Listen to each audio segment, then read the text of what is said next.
Hi, I'm Frankie, and in this video, I'm going to show you how you can create an Azure AI agent that uses RAG to connect to your SharePoint data. But first, who am I? I'm Frankie Riviera. I worked at Microsoft for years, helping enterprise businesses solve their problems using the Azure cloud. Now, I'm a Microsoft Azure MVP, where I help businesses save time, solve problems, and make more money using Azure AI solutions. Now, there are three ways that you can use SharePoint to connect to Azure AI agents. There's the Foundry SharePoint tool.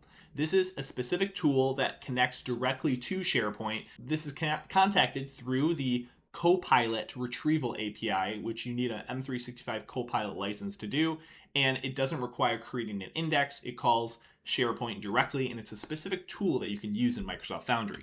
There's also the Remote Knowledge Source, which this is kind of like the Foundry SharePoint tool, but you use this as a knowledge source within a knowledge base underneath Foundry IQ. You'll see a diagram on how this works in just a moment. But it also uses the same retrieval layer of that Copilot Retrieval API. And then finally, there's the indexed method, where you have an Azure AI search resource and you create an actual index that indexes SharePoint data so that there's an index that can be searched. You're not calling directly to SharePoint. Instead, SharePoint data is being indexed first, and then that index is being queried when you're using it. This can be all done in Azure. This is the path that we're going to take in this demo. Now let's see a diagram of how this works. There's those three paths. Remember, the first path is that SharePoint tool. So if you have an agent within Microsoft Foundry, that agent connects directly to SharePoint as a tool, and then that tool calls that Copilot Retrieval API that then goes directly to SharePoint.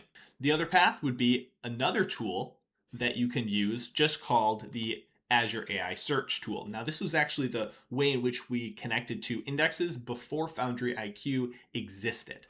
So this would call directly an index that we create within Azure AI Search that then calls SharePoint, or rather the SharePoint data is actually indexed. And so it's really just calling the indexed data in SharePoint.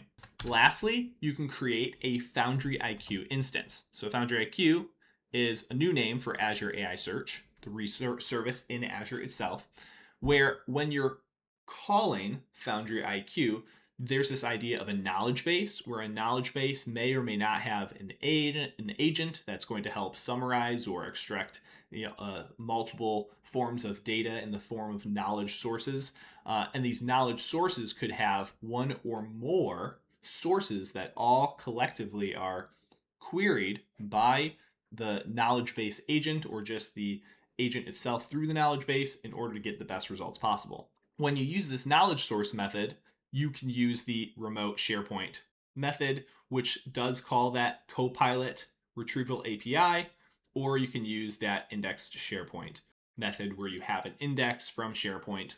Now, of course, if you're using Foundry IQ, the benefit of this, why would you use Foundry IQ over direct searches, is that you can have multiple knowledge sources. So if you do want to have your remote SharePoint live data, you want to use this, but you also want to have other knowledge sources, you could do that as well, where those would all connect to you have multiple knowledge sources connected to that one knowledge base, and then you'd have Foundry IQ calling multiple sources. But if you want to have that data indexed instead of just using the Copilot Retrieval API, you don't want to use this, then you also might have multiple knowledge sources along with your SharePoint index.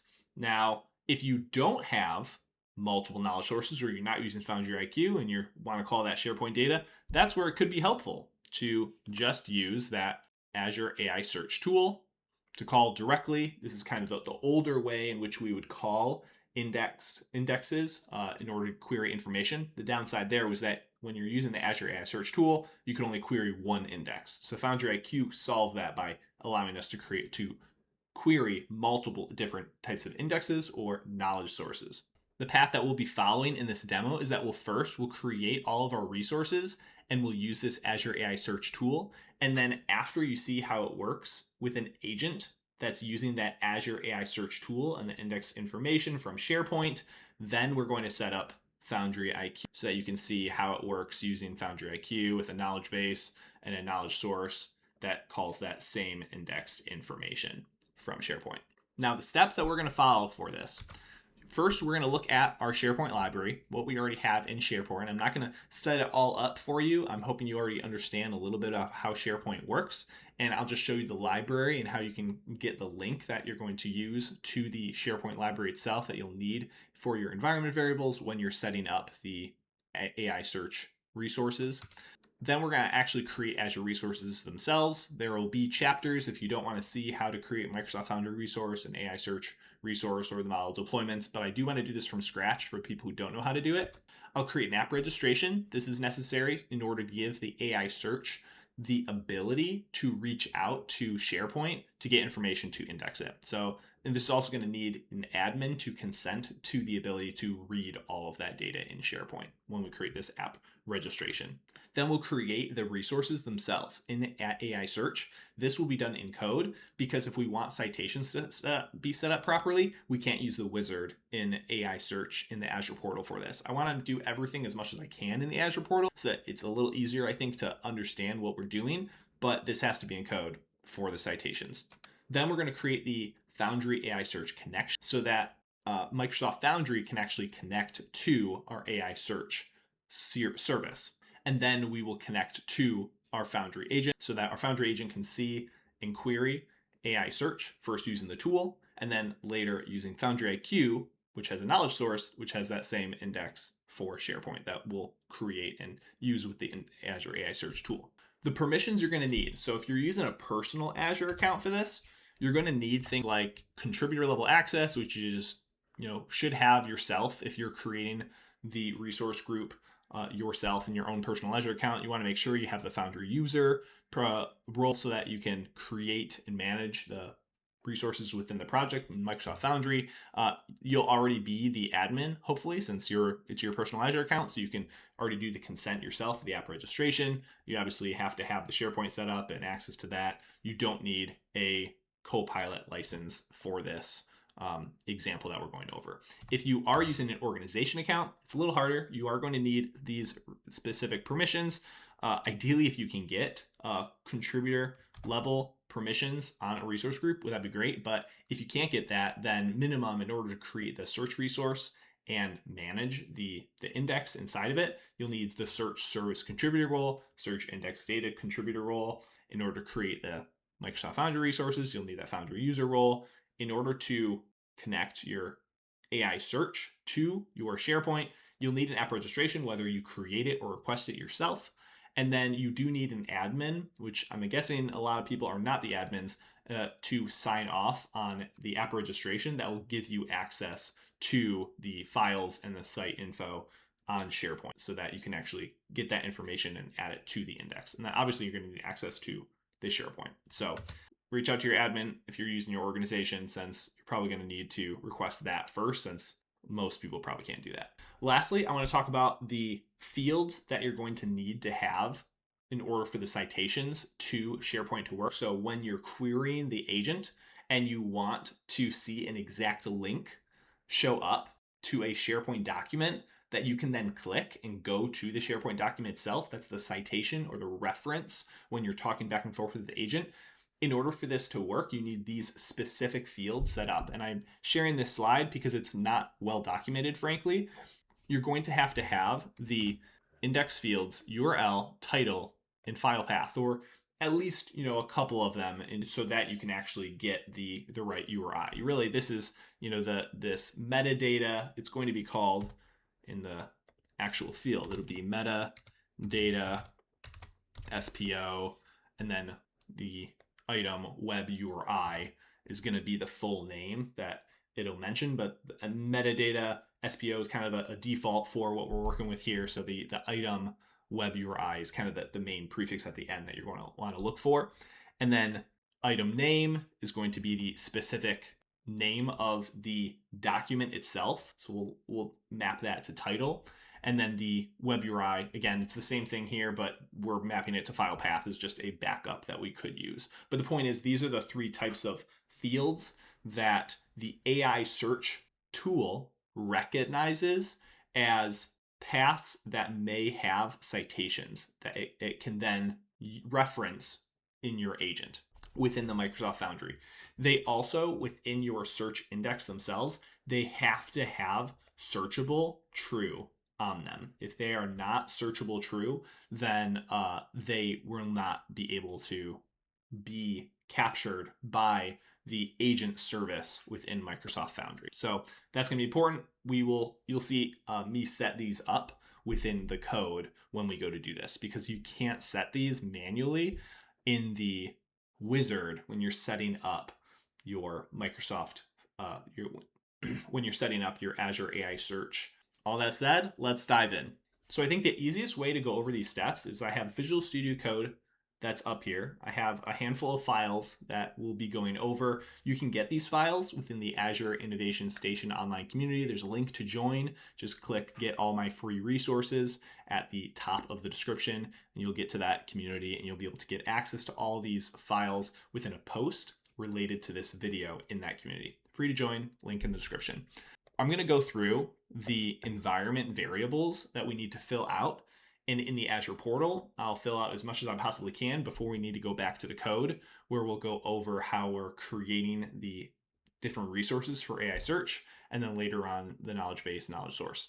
So first, looking at how we're going to start creating the different resources in here, let's create a copy of our environment variables. Now let's take a look at what we have in SharePoint. So if I go to SharePoint here, so I'm in SharePoint, and in my SharePoint here, I just have this bakery knowledge folder within my documents.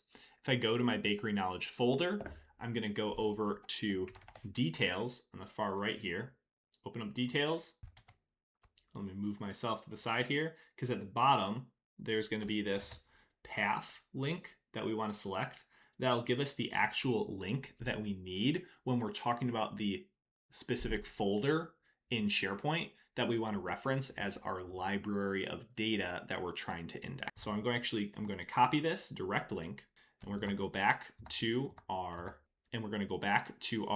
environment variables in Visual Studio Code. I'm going to add this as the library URL, and then the site URL is just going to be the same thing, but just without the actual library itself. So this is the actual location that we'll be using for indexing our SharePoint data. What we have in our SharePoint is just this product catalog, special orders, store policies PDF for my fictional Frankie's Bakery company, where we ship baked goods and breads all over the nation. And so there's just information on here that's generic dummy data that we're going to be querying when we're actually calling our agent. Something that's important when you're using the SharePoint index method instead of the Copilot retrieval method is that there is, on this specific documentation page, there's this form that you have to fill out to register for the preview version of getting the indexer for SharePoint data. And so if you fill out this form, it'll open up a Microsoft Forms request. You'll fill this out, and it actually already says right here that all requests are approved automatically. And this is true. You fill out the form, the request will be approved automatically. They're just keeping track of who's using the preview feature. But you do have to do this in order to actually be able to index the data when you are calling SharePoint from Azure AI Search. So we know what we have in SharePoint. Now our next step is to create the Azure resources that we're going to need to set this all up. So again, if you don't want to see this, you can skip ahead with the chapters for this video, but we're first going to start by creating an AI search resource. So we'll type in Azure AI Search within the marketplace. In our resource group, we'll create an AI search resource.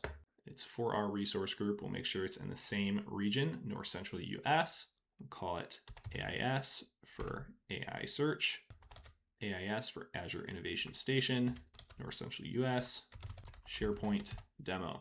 Helpful to have naming conventions that you can rely on. By the way, it's just a fun fact here in creating AI Search. This is a new feature. You can create serverless. This is going to be big for people since you only pay for what you use. Historically, we've been paying for AI Search with saved capacity, and that's what we're still going to do today because this serverless is new, but we're going to use basic for now, which is going to be $75 a month. this can get pretty pricey when you're using AI search, which is why the serverless capability that they're coming out with currently in preview is such a helpful thing that will save costs for so many people in the future. So we'll choose basic. We'll review and create because there's not anything more unique than just creating the service for us. Then while that's actually being created, I'm going to go ahead and create in our same resource group or Microsoft Foundry resource. Make sure I'm using my same subscription. Not always required. It's just helpful to keep everything organized. Although some resources it is required depending on what they are. Create the name of my Microsoft Foundry resource, and the name of my Microsoft Foundry project will be the same, but start with PRJ. We'll review and create this as well. AI search resource deployment worked, and it did. So now I'm just waiting for the deployment for my Microsoft Foundry resource. Our deployment is complete. I went to the Microsoft Foundry portal from the Azure portal. If you are going to it directly, you can get to it with ai.azure.com. We're going to go to the Build tab because we're going to deploy a couple models that we're going to need. After Build, deploy base model, text embedding 3 large. This will be one model that we need. This embedding model is what's used to take data and create a vector representation so that that data can be quickly searched for across AI search within an index. This is the powerful capability that large language models allow us to take advantage of when we are searching through a large amount of text and want to get information back quickly, because we can search through these large high dimensional vectors so much faster than we can with keyword search. And we allow these high dimensional vectors allow us to store semantic meaning within the words and text and content that we have stored within some sort of vector database. So the text embedding is what allows us to store all of that vector representation data from regular data. You can think of it as the model that does the conversion for us. And it's also going to be used when we query our AI search resource, and it will convert our query into that same vector representation so that it can then be searched using the vector search to find the most relevant answers for us when it gives us back the data from AI search. So that's really what the embedding model is for. We're just going to deploy this with the default settings. While we're in here, I'm going to actually grab this endpoint for this text embedding model. This is the endpoint that we'll use in our environment variables for AI search. We already have in here the names for the deployed model, so we knew that that was the one we were going to use. Let's use the AI Foundry Services URL. Let's fill this out. We need the AI Foundry key, which we can get the Microsoft Foundry homepage here, API key. We'll also grab the project endpoint since we're here. Fill out this project endpoint. Let's deploy the GPT 5.4 mini model. We'll use this to actually be the brains of our agents. Deploy base model, search GPT 5.4 mini, and we'll deploy it with the default settings. Back in our environment variables list here, let's fill in our AI search service URL and our Azure search key. So the key for our Azure AI search resource. So back in the Azure portal, going to our AI search resource, we'll grab the URL at the top here, add this to our environment variables. Back in the Azure portal, we'll come down to keys. Underneath security and networking on the far left, we'll grab our primary admin key, save this, and we'll save this AI search key. Now looking at our environment variables here, we've got our Azure search service URL, our AI search key, our search API version, service URL, Microsoft Foundry key. I'm going to rotate all these keys, by the way, so don't try and use these because they won't exist when you go to use this. The Foundry chat deployment, the Foundry embedding deployment, embedding model. We put our SharePoint data in here. All right, now it's time for our app registration. So our app registration is what's going to create a service principal or identity that will allow our AI search resource to create a data source that can have permissions to read the SharePoint library that we have set up, right? So in order for this library to be read by AI search, we need credentials that have permissions to read the data in that SharePoint library. So that's what we're going to do. We will need an admin to consent this. I'm using my own personal tenant, so I'm the admin. I will approve this and show you where this can be approved. So in the Azure portal, let's go to app registrations. We're going to create a new app registration. We'll call it app reg AIS SharePoint demo. Just for our tenant, no redirect URI. I'll register this. Oh man, I accidentally put an equals in the name there. I don't want that. So I think I'm actually just going to delete this and recreate this. So I'll create a new app registration, app reg, AIS, SharePoint, demo. Okay, there we go. No equals in the name. Now I have to create the API permissions. So right now there is one permission that's already set in here. This is a delegated permission. Delegated means that it's going to use the permissions from a user that exists on here. We want to use the permissions, allow an application permission to be created, which means a permission that doesn't tie to a user. It's the permission itself will have the authority rather than being tied to an existing user. So it's kind of a more powerful permission. So we're going to remove this. We're going to add a permission that this app registration will have. It'll be a Microsoft Graph permission because that is where we'll find the AI search permissions. And so this is what I was just talking about. The delegated permissions is if you're using permissions that are accessed by a signed in user, usually a real person or identity, could be an agent in the future. But for now, we are using specifically an application permission. So it's just something that is usually ran in the background, not assigned to a specific user. This is usually something that will run programmatically. So in our circumstance, we want AI search on its own to be able to reach out to SharePoint to get information and index it. So that's why we're going to use the application permissions here. So I'll select application permissions. I'm going to type files to filter to get files here. We're all going to get this files read all. I'll select this and add the permission. Then I'm going to come back in here, select application permissions, and choose sites. So filter on sites here, sites.read.all, update the permissions here. And then this is where we see that, we have to grant admin consent. You can see the status is not currently granted. This allows, and it does require admin consent. So you can see here that the consent is required because this is a pretty big deal being able to read all of the SharePoint information. This is quite the power that's being given to this app registration. And I will obviously grant it because that's what we need. Now I'm going to create a secret for our app registration. I'll just call it SharePoint secret. Again, none of these secrets are going to exist when you go to see this video, so I don't have a problem sharing any of this data with you, but I want you to see exactly how this works. Now I'm going to update the SharePoint app registration secret, and then the app ID, which is going to be in the overview page of the app registration. App ID, also known as the client ID. I'll copy that. We also need to fill out our tenant ID.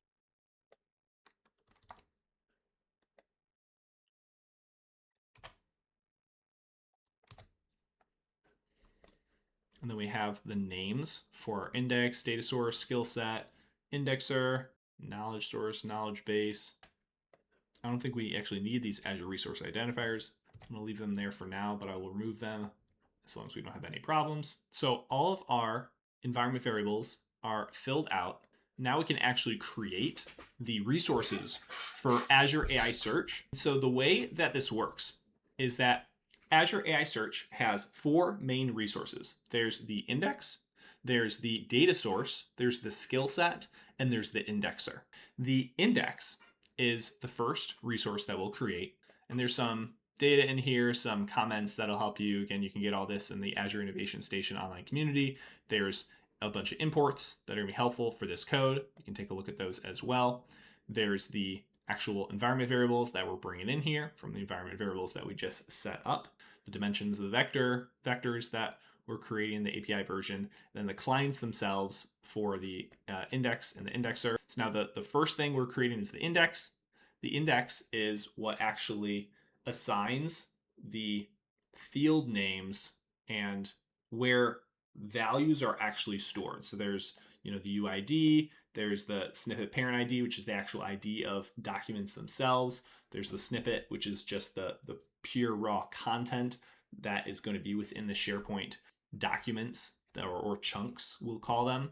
There's the snippet vector, which is the vector representation, which is actually what gets queried when using vector querying. And then there's our main citation fields, which will be the URL, the title, the file path, title being the title of some document that exists, or similar to the snippet parent ID. And then the URL and the file path is the actual SharePoint document URL that when we click it, we're going to be able to reference that SharePoint file. So the fields themselves are what are searched and used in an index. There's the vector profile, or the way in which we set up vector search. There's a specific algorithm for vector search. I'm not trying to get into the weeds on how all the Azure AI search works, but we have a profile and we set up the embedding that's going to be used. This is the embedding that is going to be used to embed prompts that come in for querying the Azure AI search resource.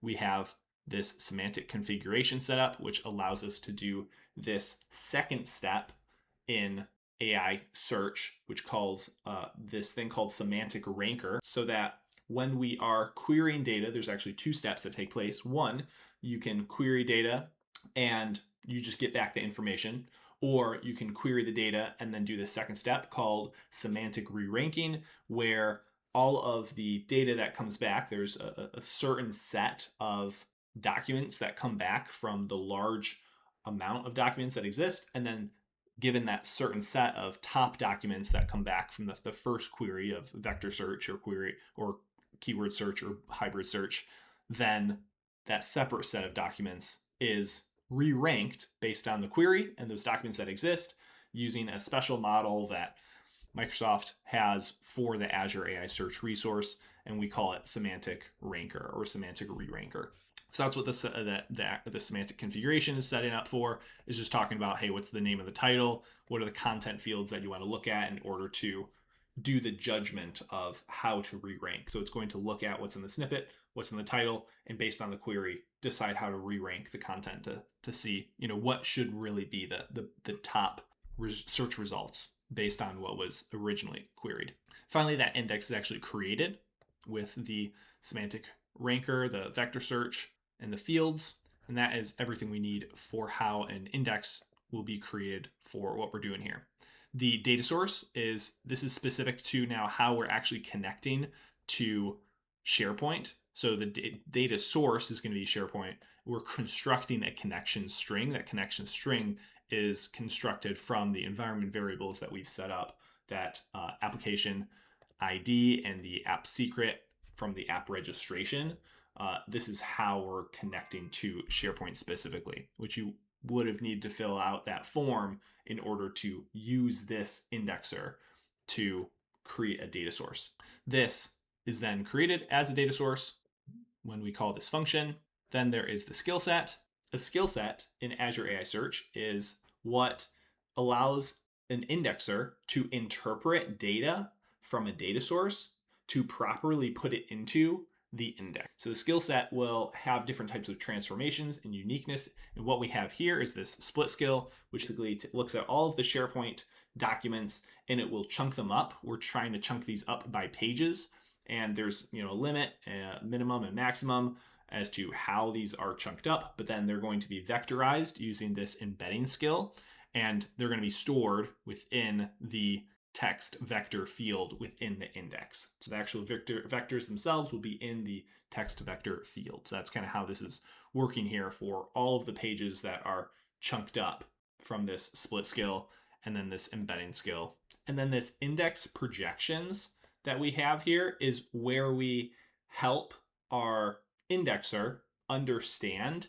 where the specific fields in an index can find the data that already exists in this skill set. It's called a document tree. So a document tree is created by your indexer initially to help all of this data exist, and it needs to be mapped properly to the index. And index projections helps us map where is this data, how is it all mapped properly so that it can be aligned to the proper fields.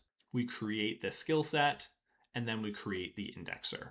And when we create the indexer, we have these field mappings, which are super important for the citations. Again, the metadata SPO item web URI. So this item web URI, this item underscore name, when it comes to the SharePoint object that we're trying to reach out to, this is where we're going to have the title, the web URL, so that we're able to click the specific file within SharePoint.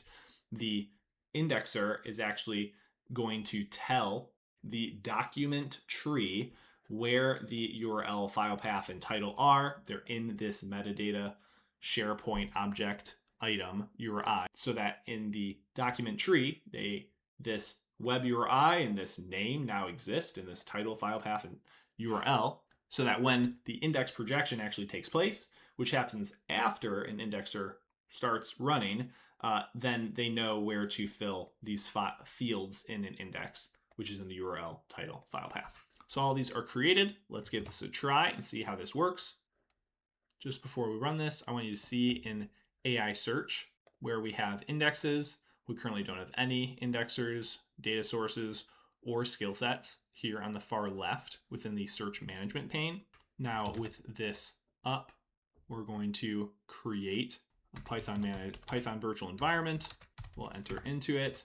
I'll move myself to the side here. I'm going to pip install from all the requirements files. So we can bring in all of our Python packages for this. Then we'll run this. So Python 01 to set up the index. So it'll create the index, the data source, the skill set, the indexer. Yep. All right, that just finished. If we come back to our AI search resource, I can refresh this. I can see that there's the skill set, there's the indexer finished with 3 documents that it succeeded because there was, again, the 3 documents in SharePoint that we were trying to index. If I come back to my set of indexes, I should be able to go to the index, click search to just generically pull all of the data in here. So I can see that there is a total of 8 documents where these documents might be different chunks within those 3 PDFs in SharePoint. So I can even see that there's this special orders PDF, special orders PDF. So there's multiple chunks for that same PDF. We can also see in here the file path and the URL, which is the specific PDF we're going to want to cite when we have citations. So if I copy this, put it into a URL, it goes directly to one of those SharePoint documents, which is what we want to reference when we are referencing the citations. Within this page, the Search Explorer, you can play around with different types of searches to practice with AI search if you want to practice the way in which you're querying AI search. We can see the fields that exist. If we want to take a look at what it looks like to add the vector field into our searches, if I click Search Explorer and see this, we can see these big vectors that come back. Super, super long. So usually in the fields, we don't have that as retrievable so that we're able to meaningfully read the actual data that comes back, at least in this window. When you are querying using vector search, obviously you want to call and query the vector field as well, since that's what's going to be used to do the vector search itself. Okay, next step is we need to create a Microsoft Foundry connection to our AI search resource. Then we're going to be able to connect it to an actual Microsoft Foundry agent. From there, we'll also test how it works with Foundry IQ, but first we just want to use the AI search tool. So let's go to Operate on the top right here of our Microsoft Foundry page. We'll go to Admin on the far left. We're going to go to our project here. And if we go to Connected Resources, we see we currently have no connections. So I'm going to add a connection. I'm going to go to Azure AI Search. And if I do that, choose the API key, it'll just create a new connection for me by just hitting connect. But I actually want to specify the actual connection name itself. So because of that, I'm going to input the details manually. So I want this to be my specific connection name. So put in the connection name. The API key is going to be my Azure AI search key. The type is API key.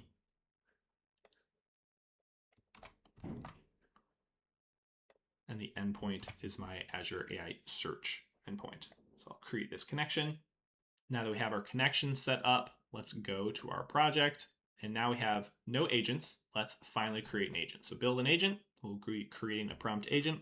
We'll call it our SharePoint agent because we're going to be connecting directly to the Azure AI Search tool for this agent.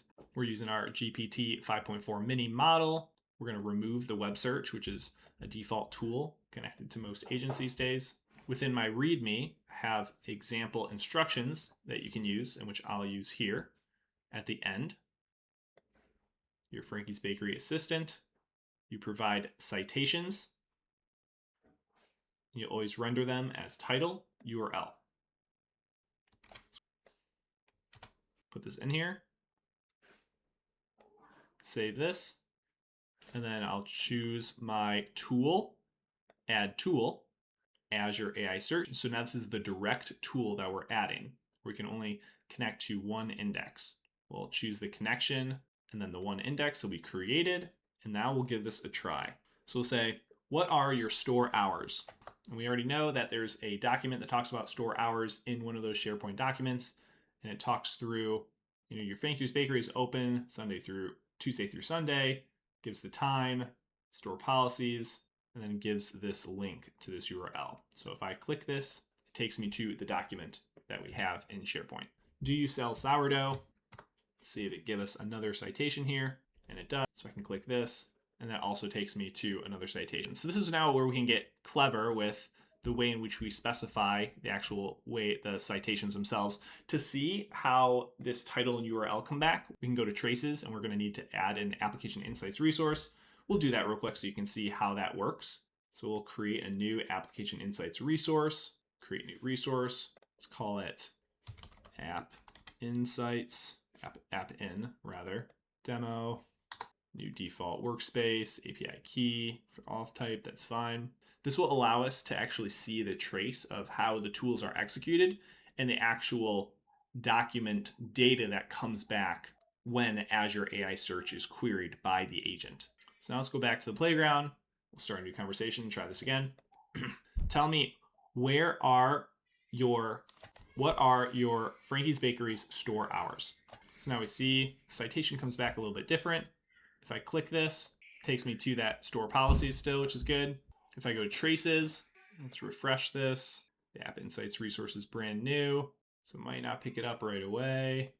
Gotta be patient. It might have been still too new. Let's try it again. What types of breads do you sell? So we see a couple different citations here. Going from the product catalog, check the citation, it works. Let's check traces, see if we have some. Great, we do. All right, so now if I click this trace, I can actually see this tool execute, and I can come over here on the right side and I can see the documents that come back. So the document ID that is in my AI search resource, this is what's actually in the index. This is the content that's coming back. So the content within here, the actual snippet or chunk of data. And then we see the file path, title, and URL that come back. So this is how we can verify the actual data that comes back from Azure AI Search. Now at this point, you have an agent that's in Microsoft Foundry that's connected directly to an Azure AI Search tool that's able to call data from SharePoint and produce citations in this conversation state. You would be ready now if you wanted to call this agent in code and put it in some sort of backend service, which then is called by some sort of front-end UI in order to deploy this agent. So you'd be ready for that step to make this available for use for people. Now I want to show you how you can set this up using Foundry IQ and not just the direct Azure AI Search resource, because sometimes you want to have multiple different sources that you're querying at once and not just one. So how does that work? And also how does that work with the citations? Because it is slightly different and something else that you're going to need to add. So going to the code here, again, we have another file. This file is what is going to create a knowledge base and a knowledge source. A knowledge base is always the basic thing that you need to have for any Foundry IQ connection that you're going to set up with Microsoft Foundry. So Microsoft Foundry, if it's going to use Foundry IQ in order to query documents, it needs to have a knowledge base where the knowledge base then has multiple knowledge sources. The knowledge base could use an agent to summarize data that it gets back from all of the different knowledge sources. You can even give it extra context to decide how to query the different knowledge sources. We're going to be extremely basic with the way that we set up our knowledge base and knowledge source, basically just trying to simulate the exact same thing with our direct search tool, but we're just going to use the knowledge base and knowledge source so you can see how that works. So my knowledge base is being created. My knowledge source is being created.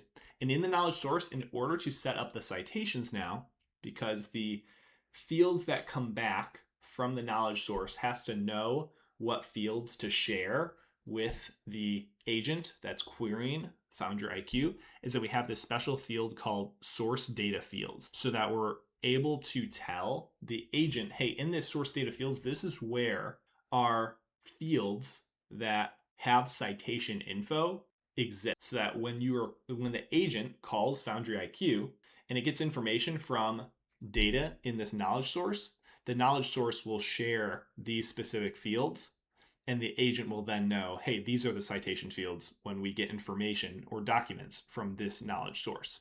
So we've added in the source data fields for the knowledge source, knowledge base. Let's run this to actually create the knowledge base and knowledge source. And then just before I do, I want to show you where this will exist. Within Microsoft Foundry, we have our knowledge. Well, right now, there's nothing in here. We have our connection, but we don't actually have a knowledge base that exists, but we're about to create that. You could also create one in the portal here, but we don't have the functionality in the portal to specify in a knowledge source these source data fields. So the citations wouldn't work if we did it all in the portal, which is why we're doing it in code here. So let's open up the terminal and run this. So create the knowledge source, create the knowledge base. Again, knowledge sources are required to create the actual knowledge base itself. Now we'll come back to Microsoft Foundry, refresh the page. We have our knowledge base that was created. And in the knowledge base, you can specify an AI model to be that reasoning brain that is helping you query information. You can decide how much effort you want that AI brain to put into querying information. Minimal just means you're not using the AI model. That's why I don't have to select it right now. But if you were using low or minimum, it would be required to choose that AI model. But again, we're using minimal, meaning we're not using the AI model to do the actual query itself. And then there's different modes that you can choose, extractive or synthesized. Synthesize means that the AI model, if you were using it, would take all of the queried information from the different knowledge sources and synthesize the data. We're just using extractive data. So there's retrieval instructions you can also use to decide how to retrieve information, where if you want the AI model to specify certain things to keep in mind related to the knowledge sources, but we're just also going to leave that blank so that it just tries to query the knowledge sources based on the knowledge sources themselves, this is just simple Frankie's Bakery documents that are in the index. But you can add more information to this description if you want to give context as to what's in the knowledge source, if you want.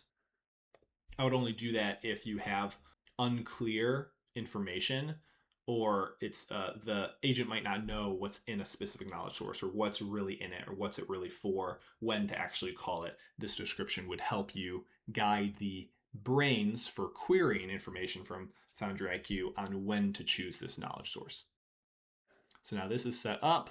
Let's create an agent that's going to use this, build an agent.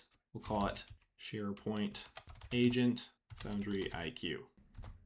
I have a prompt in here for this, where it's basically the same, but the citation format is a little bit different, because for this, we want to specify the reference data that's going to be within what comes back from Foundry IQ, not necessarily just the fields that are recognized by Microsoft Foundry within the AI search tool directly.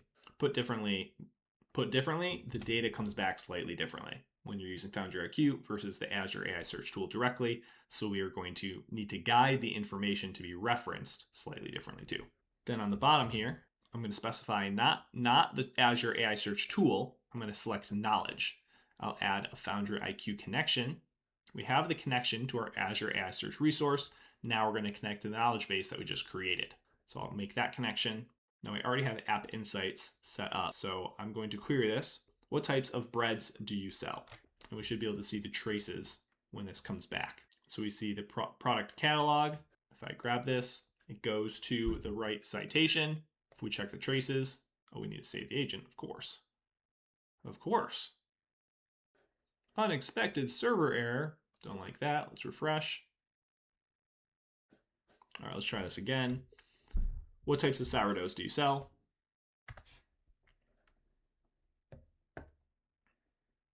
We have the different citations in here. Let's grab these, make sure they work, and they do. Let's check out the traces to see how it comes back. There's the trace, and click it. Now we see the execute tool. Now we're calling Foundry IQ now. So the way in which the documents come back are a little bit different. The retrieved documents we see, there's the content itself.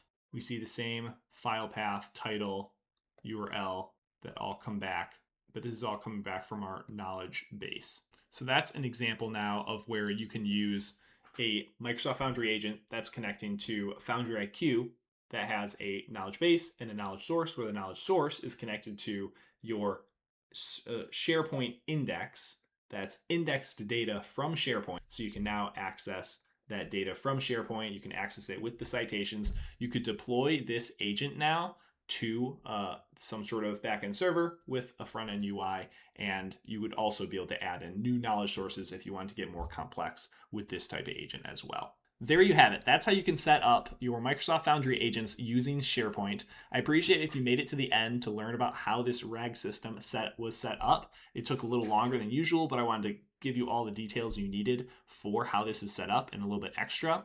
If this video was helpful for you, I'd appreciate if you liked the video and subscribe to this channel if you want to see more content like this. And if you have any questions, feel free to put them in the comments below. I answer every comment to help as many people as I can. Again, you can get the specific code in the Azure Innovation Station online community. You can find that at the description in the top link that I have. And as always, thank you so much, and I'll see you in the next one.